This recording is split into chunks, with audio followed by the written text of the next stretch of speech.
Hello everyone, हमारा next topic है organising. हमने मैनेजमेंट की प्रोसेस की थी जिसके 5 स्टेप्स थे। Number 1 planning, number 2 organising, number 3 staffing, number 4 directing and last and but not the least is controlling.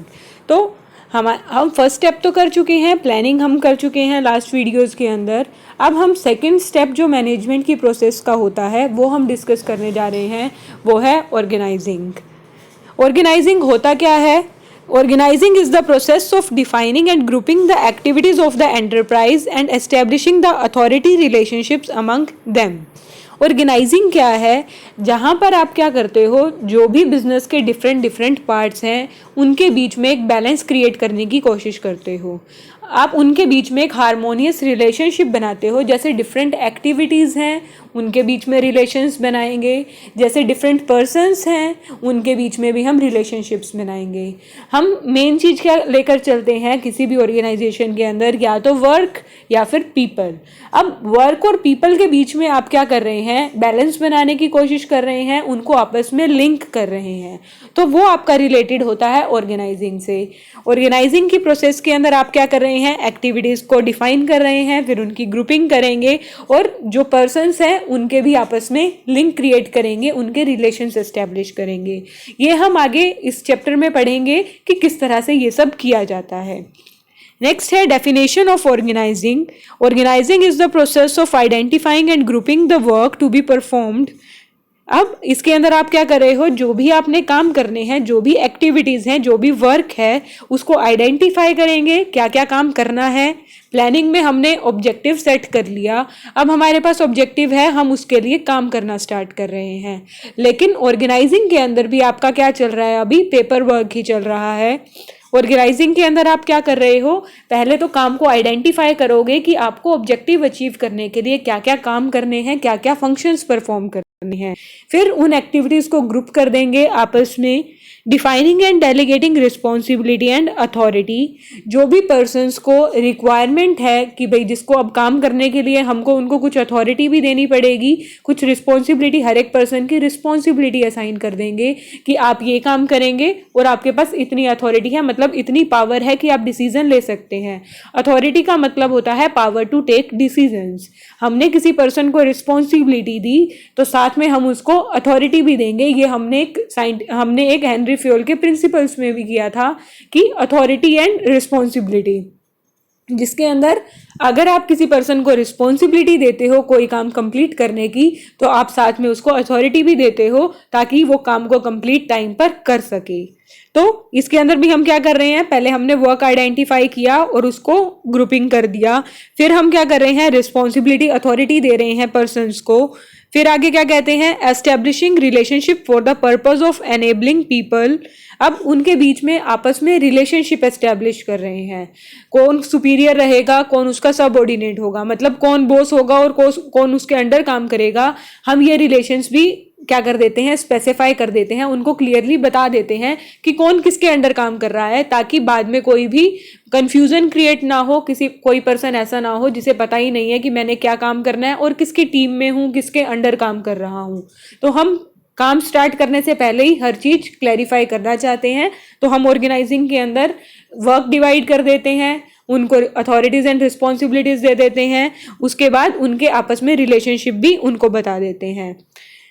आगे हम क्या कर रहे थे? To work most effectively together in accomplishing objective, ताकि वो सारे के सारे जो भी वर्क है या पीपल है वो आपस में अच्छे से लिंक्ड हो, ताकि ऑब्जेक्टिव हमारा अच्छे से अचीव हो सके। तो ये तो है हमारी ऑर्गेनाइजिंग।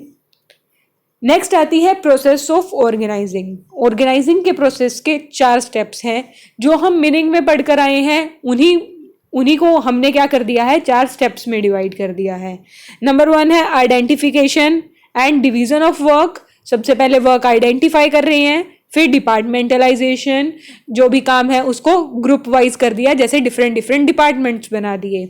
असाइनमेंट ऑफ ड्यूटीज, कौन क्या काम करेगा, हमने उनको उनकी ड्यूटी बता दी। और लास्ट में एस्टेब्लिशिंग रिपोर्टिंग रिलेशनशिप, कौन किसको रिपोर्ट करेगा, मतलब कौन सुपीरियर है, कौन सबऑर्डिनेट है, कौन सा पर्सन किसको आकर रिपोर्ट देगा कि मेरी काम कंप्लीट हुआ है या नहीं हुआ, या ये प्रॉब्लम आ रही है। तो ये रिलेशंस भी एस्टेब्लिश कर देते हैं। अब इसी प्रोसेस को हम करते हैं आगे। फर्स्ट है identification and division of work. सबसे पहले जो भी टोटल वर्क है आप उसको क्या कर रहे हो, आइडेंटिफाई कर रहे हो कि क्या क्या काम करना है और उसको डिवाइड कर रहे हो छोटी छोटी जॉब्स में कि इस काम का ये पार्ट ये करेगा, इस काम का ये पार्ट ये करेगा, क्या क्या उसकी जॉब्स, हम उसको कितने पार्ट्स में डिवाइड कर सकते हैं वो डिवाइड कर लेते हैं। जैसे कि अगर टेबल बनाना है तो टेबल की जो 4 लेग्स होंगी वो कौन बनाएगा, टेबल के जो ऊपर वाला बेस होगा वो कौन बनाएगा। तो जैसे कोई भी काम है हम उसको कुछ डिवाइड कर सकते हैं पार्ट्स के अंदर। तो identification and division of work में हम यही करते हैं कि काम को आइडेंटिफाई कर लिया और उसको छोटे छोटे पार्ट्स में डिवाइड कर दिया ताकि उससे क्या आ सके, स्पेशलाइजेशन आ सके। ये भी हमने एक प्रिंसिपल किया था डिवीजन ऑफ वर्क, जिसके अंदर हम टोटल वर्क को कुछ पार्ट्स में डिवाइड कर देते हैं, छोटे छोटे पार्ट्स में। हर एक पर्सन वो छोटा छोटा काम ही बार बार परफॉर्म करता है और उस काम के अंदर स्पेशलाइज हो जाता है। तो इसी के अंदर देखो थर्ड पॉइंट गिवन है, डिवीजन ऑफ वर्क करेंगे तो स्पेशलाइजेशन आ जाएगी, स्पेशलाइजेशन आ जाएगी तो आपकी स्किल्स में स्पेशलाइजेशन आ जाएगी और उससे आपका क्या होगा, अवॉइड्स डुप्लीकेशन ऑफ वर्क। हर एक पर्सन को वो काम नहीं करना पड़ेगा, एक ही पर्सन वो काम हर किसी के लिए करेगा। तो ये है identification and division of work. Next step आता है डिपार्टमेंटलाइजेशन। अब आपने क्या किया, वर्क को तो डिवाइड कर दिया, आइडेंटिफाई भी कर दिया। अब हम क्या कर रहे हैं, डिफरेंट डिफरेंट डिपार्टमेंट्स बना लेंगे। जैसे फाइनेंस डिपार्टमेंट वाला सारा काम एक ही डिपार्टमेंट में डाल देंगे, जो भी उनका उनसे रिलेटेड वर्क है। जो प्रोडक्शन वाला है प्रोडक्शन में चला जाएगा, परचेज वाला परचेज डिपार्टमेंट संभालेगा। तो हमने सारी एक्टिविटीज को क्या कर दिया, ग्रुपिंग कर दी और जो सेम नेचर की है उनके डिपार्टमेंट्स बना दिए। जैसे grouping similar and related jobs into larger units called departments.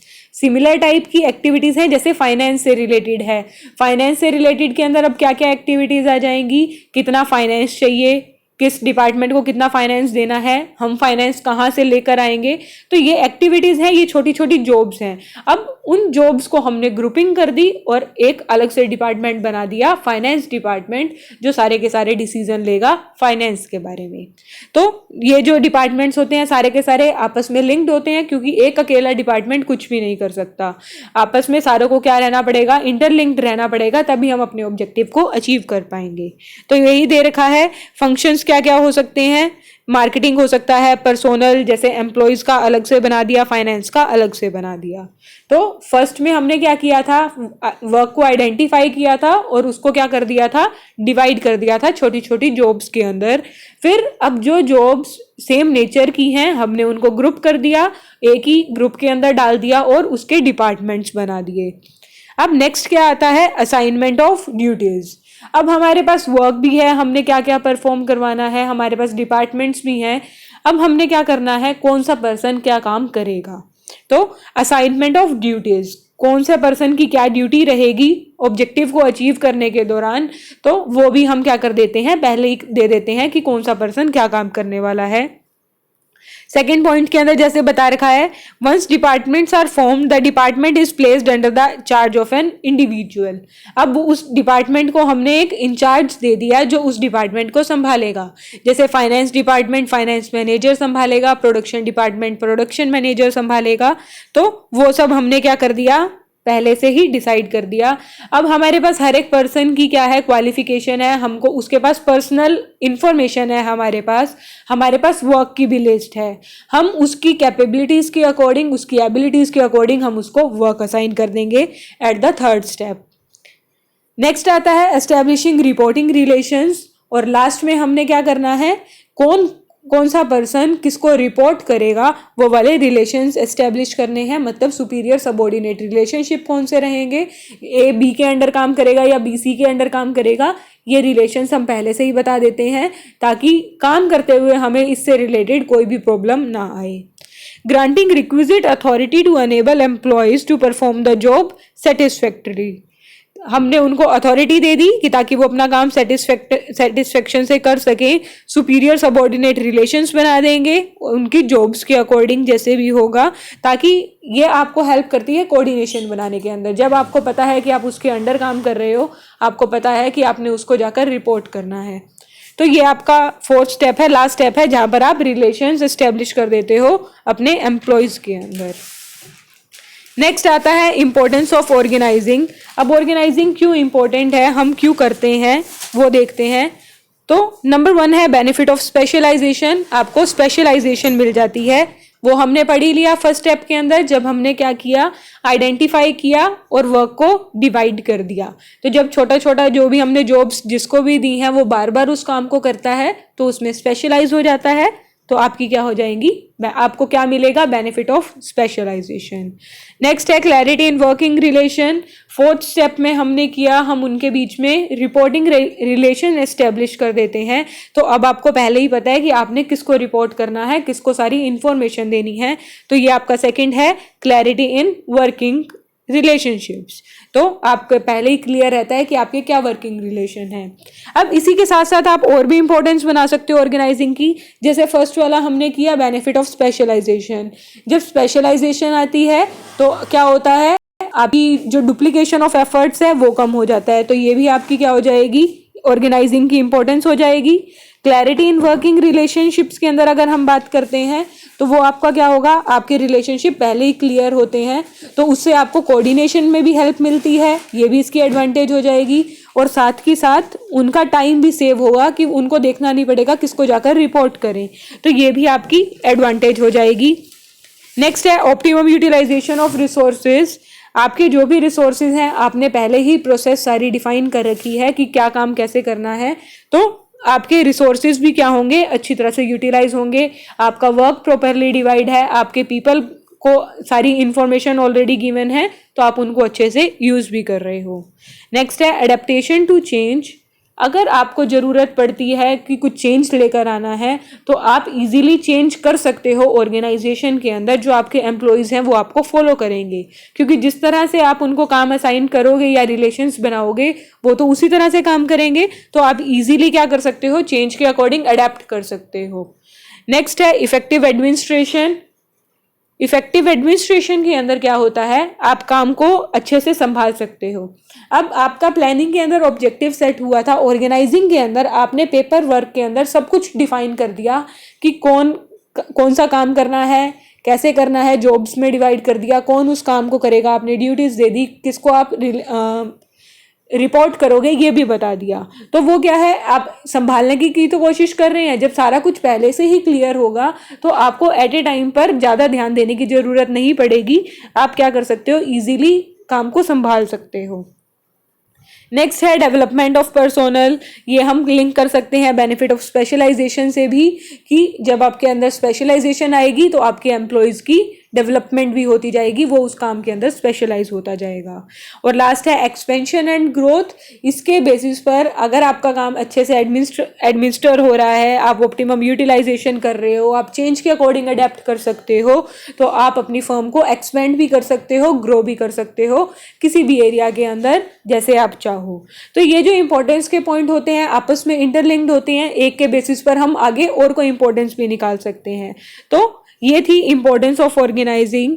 Organising के आगे 2-3 पार्ट्स कुछ और हैं, वो हम नेक्स्ट वीडियोस के अंदर करेंगे। जैसे ऑर्गेनाइजेशन स्ट्रक्चर क्या होता है, हमने एक टर्म की डेलीगेशन, वो क्या होती है, delegation of responsibility and authority, वो सब चीज़ें हम आगे आने वाले लेक्चर्स में करेंगे। तो ऑर्गेनाइजिंग के बारे में इतना ही था। Thank you.